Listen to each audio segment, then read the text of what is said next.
On this episode of In the Fight, we see how a bird's eye view gives forces on the ground a tactical advantage. The Afghan army recruits a new breed of soldier. Scientists follow the trail of evidence left behind by insurgents. We meet a group that trains special operations forces. And coalition forces learn about non-lethal weapons.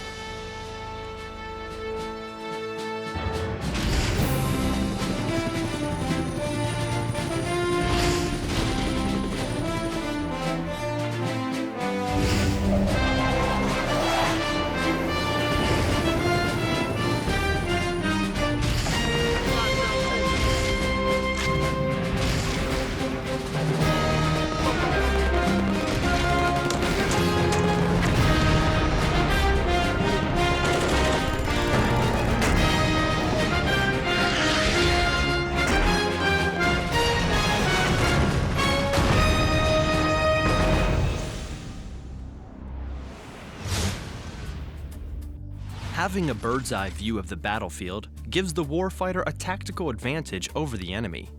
Army Staff Sergeant Jose Ibarra shows us how the eye in the sky communicates with forces on the ground. With boots on the ground and eyes in the sky, U.S. soldiers from Combined Task Force Dragoon along with soldiers from the Afghan National Army and the Afghan local police come together.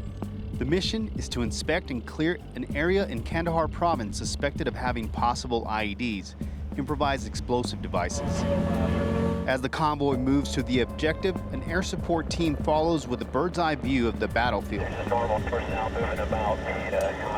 and stays in constant communication with Sergeant Brian Thomas, a fire support specialist. And roger that, minute.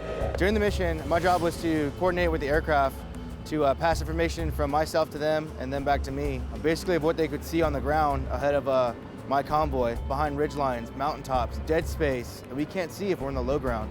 And any imminent danger or threats, they could pass to me and I could pass to my platoon leader. IEDs are one of the biggest threats here in Afghanistan, and they can be placed in the ground in a matter of minutes. So any type of suspicious activity seen from the sky is quickly communicated. I've had 4 individuals that were just kind of they were crouched down. Didn't really look like anything suspicious, but they're on the east side of the route. The aircraft, OH-58 Kiowas, got eyes on a couple of people digging on the road that we were on, and they gave us the heads up by passing us a grid of the location and actually getting a closer look, and was able to find out that they were just digging normal field work for farming.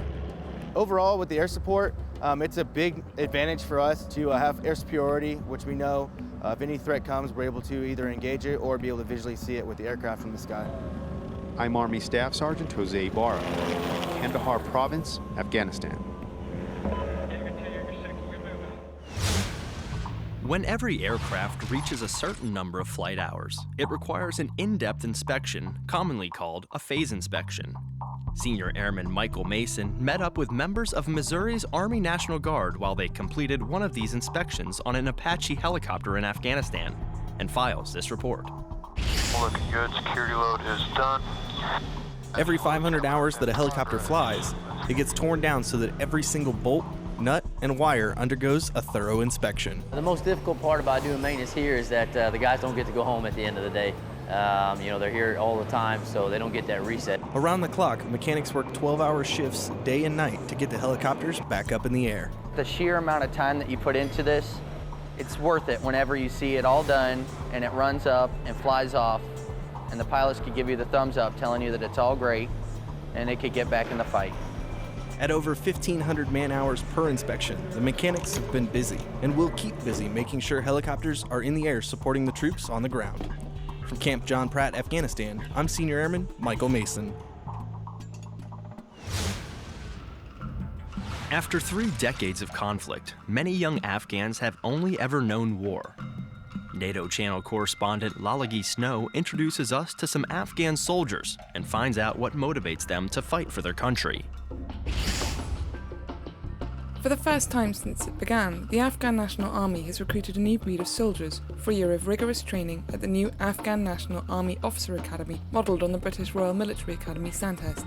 Meet tomorrow's military leaders. Officer Cadet Manaman from Kunduz left his job as a radio broadcaster to fight against the insurgency.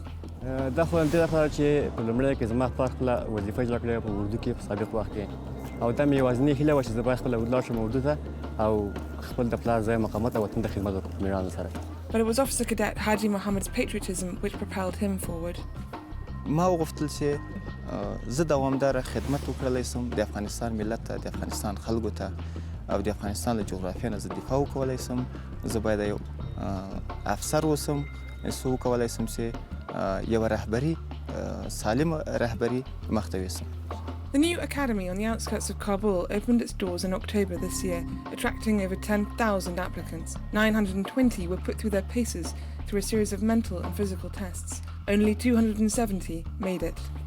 زموږ لپاره داسې کوم کار سخت ونه شو چې هغه راوتلی سو چې هر کار یې موږ د سماده سو هیڅ کار موږ څنګه نه کاغه درسي وي کې فزیکي وي که هر تعلیمات وي هغه په راځي کې کوم مالبه کې ویس کوم څنګه نه وروسته بس ټول چمته سو.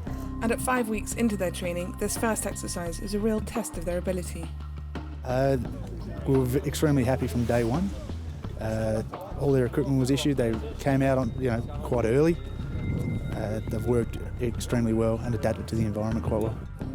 But the academy is not only creating future leaders, it's also uniting the usually divided ethnicities of Afghanistan through real nationalism and pride. زه د افغانستان له ټولو خلکو سره دلته وینم او ټول په یوه ملي روحیه کې او په یو ملي لباس کې چې زه وینم او په یو ملي وحدت کې چې زه دوی وینم زه ډېر افتخار کوم او ډېر خوښ یم او خوشحاله یم چې. This is Lala Gisner in Kabul for the NATO channel.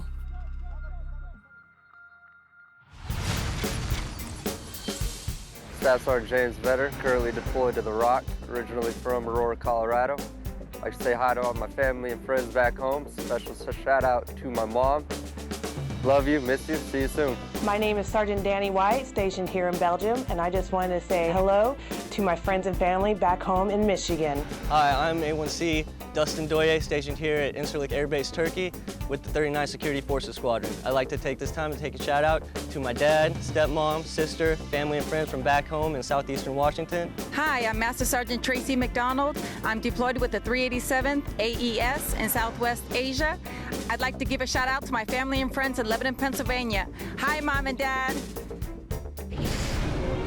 Coming up, scientists follow the trail of evidence left behind by insurgents. And we meet a group that trains Special Operations Forces. Check out dividshub.net for the latest accurate and reliable information as In the Fight continues. Which command is charged with overseeing special operations within the military? The answer when we return. With the new Military 24/7 app from Divids, you turn your favorite mobile device into a window to the front lines. Connect with your nation's finest men and women through our video and photography archives and stay up to date with news reported directly from service members. Quickly share information and breaking stories with friends via Facebook, Twitter, or email. News, photos, video. Your military 24/7. Responsible for 20 countries throughout the Middle East and Central Asia, in an area larger than the continental United States, Marine Corps Forces Central Command provides Marine Forces a unique set of command and control capabilities to our deployed forces during contingencies and crisis response operations. Equally important to our national defense are the close relationships built with our partner nations, because working together will ensure success. Marine Corps Forces Central Command, forward deployed and forward engaged.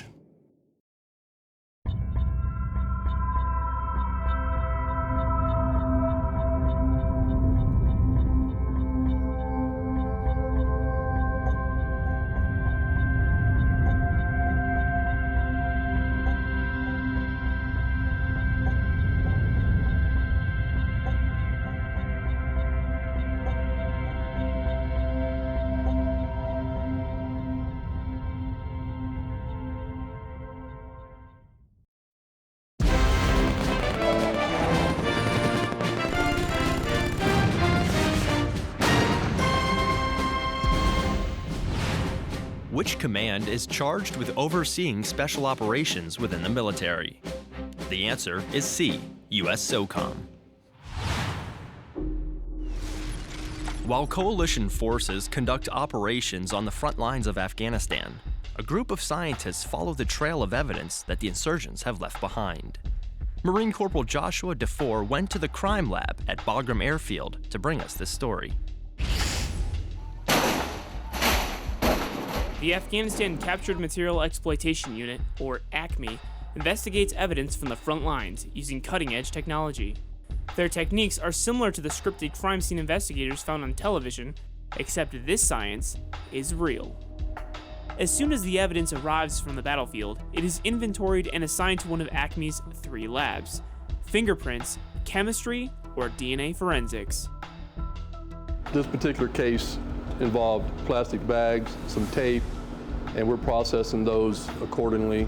Once those finish fuming in the fuming chamber, then they can be looked at to see if there's any prints. If there's not, then we can apply a fluorescent chemical, and then we'll look at it under a laser to view and photograph those prints. And that photograph can be either used for manual comparisons to a known subject that the submitter has provided, or we can search that print in a database to see if that person has already been enrolled somewhere. After the evidence is scanned for fingerprints, any materials or elements left from the crime scene are brought to the chemists for further analysis. Is it explosive? Did it have the capability to set off an IED, or was it a drug? If it was not one of those things, what else was it? We knew it blew up, but what else is there that we could alert our guys for? So it's a matter of time to get our information out there to our soldiers. The final process is arguably the most important: DNA forensics, matching the exact DNA signatures to a profile database and revealing the identity of the suspects. Usually we'll have swabs that we'll try and get the DNA off of. We need to know approximately how much DNA we were actually able to get from the material that we're working with. We're then able to make copies or amplify that DNA. The reason we need so many copies is because in the end we're going to take as many of those copies as we can, run them through a few more tests, and build an overall DNA profile. ACME's mission is to keep coalition forces aware of the people and materials threatening to harm them. And though the scientists bear no rifle or uniform, the chance to positively affect the battlefield is victory enough. My son was in the Army. He's done a year in Iraq and a year here. So every person, enemy combatant I can take off the battlefield that may be shooting at him or trying to kill him gives me great satisfaction. Reporting from Bagram Airfield, Afghanistan, I'm Marine Corporal Joshua DeFore.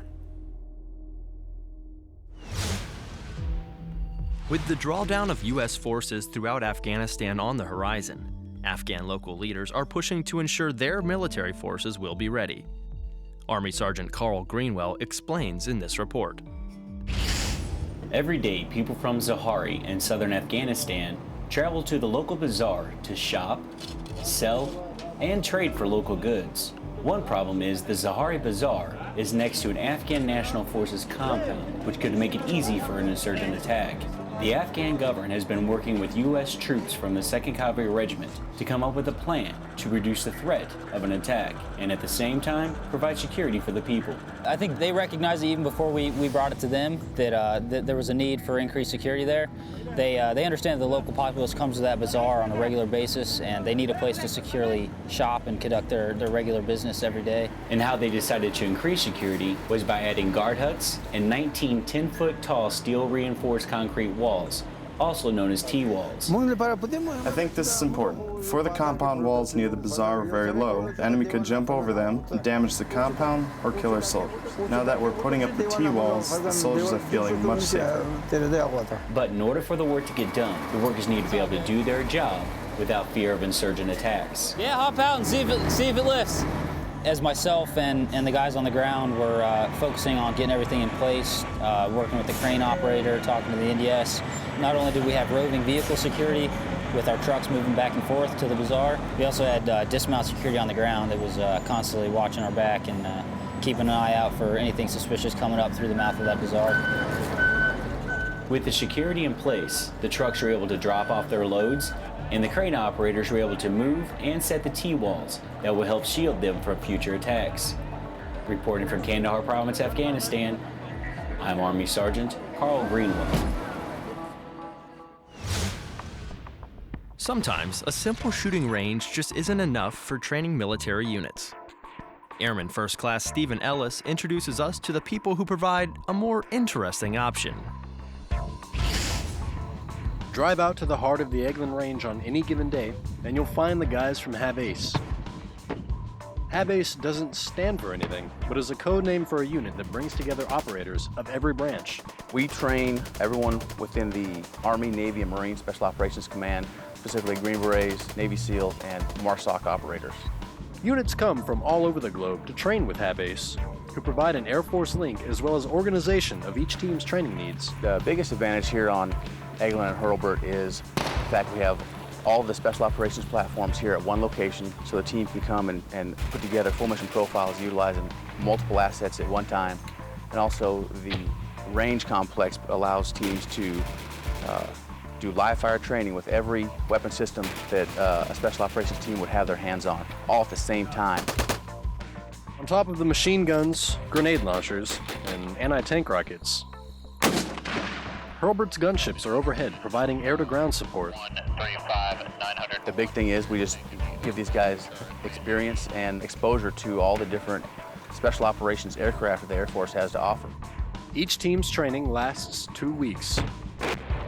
The 140 flying missions per year that HAB-ACE is responsible for familiarizes operators with working alongside AFSOC assets. Reporting from the Eglin Range, I'm Airman First Class Stephen Ellis.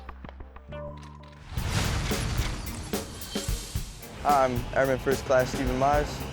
Just giving a shout out to all my family members back home in Colorado. My mom, Chris, my dad, Jeff, my sister, Sarah, my fiance, Kieran. I love you guys. Today, I'm Specialist Cam Mojica from 1-294th Infantry Regiment Task Force Guam, here at Kabul, Camp Phoenix. Hope you guys are doing all right. I'd like to give a shout out to my friends and family back home in Tinian, Saipan, Rhoda, and Guam. My name is Senior Airman Jason Palmer-Janvier, hailing from the 39 LRS from Incirlik, Turkey. I'd like to wish a shout out to my family, my sister Jelaine, her husband Devin, my homegirl Caroline B. I love you, Mom. I love you, family. Hello, I am Tech Sergeant Aaron Roberts, deployed to the Rock from Colorado Air National Guard, Buckley Air Force Base. I'd like to give a shout out to my beautiful wife, Judy, and my awesome kids, August, Savannah, and Ty. I'll be coming home soon. Coming up, coalition forces learn about non-lethal weapons. And we'll showcase some of the best photos from our service members as In the Fight, presented by Divots, continues.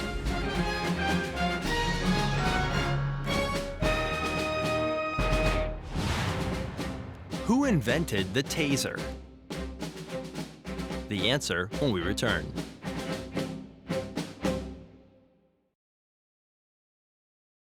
I want to give a shout out to my family and friends. I want to send a shout out to my husband, to my parents, my family back home. I'd like to give a shout out to my girlfriend. To my family and friends in Lansing, Michigan. To my family out in Tucson, Arizona. To my beautiful wife and children in Des Moines, Iowa. To everybody in Texas. In York, Pennsylvania. Colorado Springs, Colorado. Chicago, Illinois. Harrisonburg, Virginia. Orlando, Florida. Oceanside, California. And Fort Leonard Wood, Missouri. I love you guys. I miss you. And I hope I'll see you soon.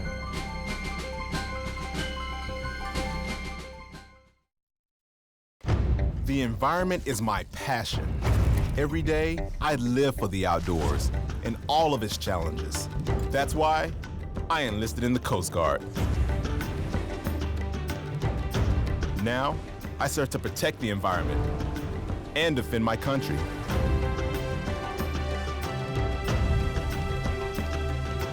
It's like I was born for this. Were you born ready for a greater challenge? Find out at GoCoastGuard.com. Marine Forces Europe and Africa works with allies and partners on 2 continents, providing a unique capability to combatant commanders as a rapid response to global threats, and promoting regional stability and military capacity. Operating on the forefront of crisis response in every climate place. Marine Forces Europe and Africa. Forward deployed, forward engaged, ready to respond.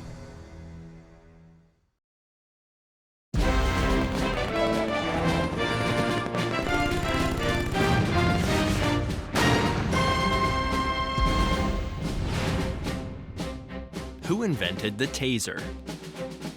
The answer is A, Jack Cover. Airmen and sailors combined forces recently in the Horn of Africa for a real-world test. This synergy is key to the success of future operations across the globe. Air Force Staff Sergeant Ashley Manns files this report. 449 Air Expeditionary Group Airmen and Coastal Riverine Squadron 1 Forward Sailors executed a joint search and recovery training exercise from the port of Djibouti recently.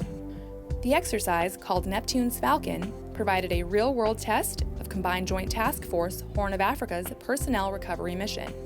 In Djibouti, you have a dynamic and flexible environment. You don't know what the exact capabilities are of every unit. So when you have a chance to exercise these capabilities together, it's a good opportunity to do training. The exercise involved 2 phases. The sailors pulled the victim from the water, and then the pararescuemen hoisted the victim to safety. To be able to do this where it's open water, open ocean, and execute and safely recover someone and get them the care they need is what we aim to do. Joint search and rescue is a key capability of CJTF-HOA, a capability made stronger by airmen and sailors honing skills as one team. For Combined Joint Task Force, Horn of Africa Public Affairs, I'm Staff Sergeant Ashley Manns.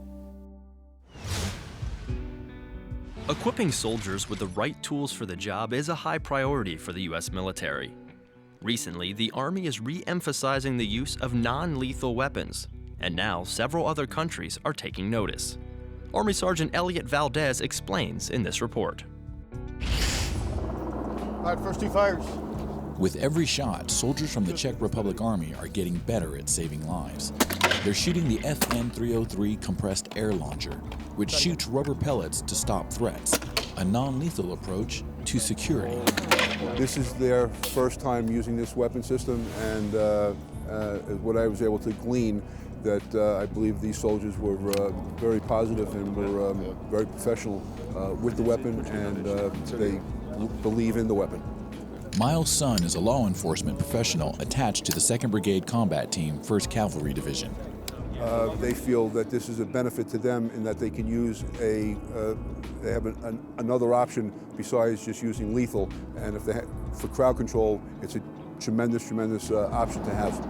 Soldiers from the 2nd Brigade Combat Team, 1st Cavalry Division are the only ones training and using non-lethal weapons in Afghanistan. Even though the FN-303 is classed as non-lethal, the weapon still has the capability to be lethal if used incorrectly. But with proper training on the minimum safe distance, soldiers can significantly reduce the risk of fatalities. The biggest benefit is to save lives. If you don't have to use lethal force, there's no need to. If you can use non-lethal, get the person to stop the action that they're doing, and save their life at the same time, still accomplish their mission, success story if you ask me. Reporting for America's First Team, I'm Army Sergeant Elliot Valdez.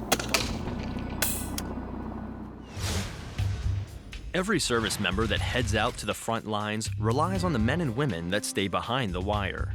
Army Sergeant Carl Greenwell profiles a soldier who ensures that those heading out on missions have the equipment they need. The CRT, or Combat Repair Team, at Bob Walton in southern Afghanistan plays a vital role in the ongoing operations. Part of the CRT's mission is fixing one thing that could save your life: your weapon. I like to think we have one of the most important jobs, just because your weapon is your safety at all times, and it's your protector.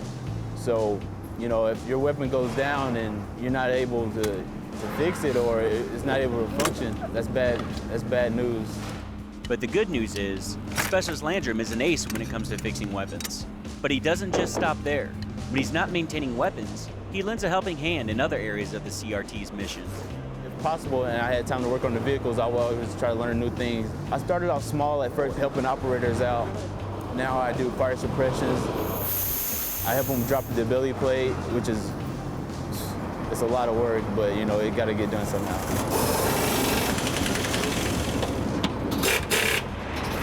Even though this is Specialist Landrum's first deployment, he's found a way to keep the morale high. We all came together more tight-knit as a group, you know, playing basketball together, spending around each other like more than 12 hours a day a lot of the times, and just seeing each other at picking each other up when one is down, and things like that. It just keeps us going and motivated. So we're all there for each other, no matter what. It's just a family, one big family. Before the soldiers at 5 Walton head outside the wire, they can rest assured that Specialist Landrum and the CRT have made sure the equipment is going to work right every time. Reporting from Kandahar Province, Afghanistan, I'm Army Sergeant Carl Greenwell. DVIDS is a 24/7 operation that provides a timely, accurate, and reliable connection between the media and the military serving worldwide. Through a network of over 200 portable satellite transmitters around the globe and a distribution hub in Atlanta, Georgia, DVIDS gives you access to the front lines with live and archived broadcast video, still imagery, and print products. Visit our website at dividshub.net and search through our enormous video and photo library. Register on our website to gain complete access to high-definition content, along with breaking news alerts and webcasts from top military officials. For questions or comments about In the Fight or DVIDS, you can email us at ondemand@dividshub.net or follow us on Twitter and Facebook. As we close, we feature some of the best photos that DVIDS has to offer, as we listen to Eddie Horst's composition, Pangea. See you next time, In the Fight.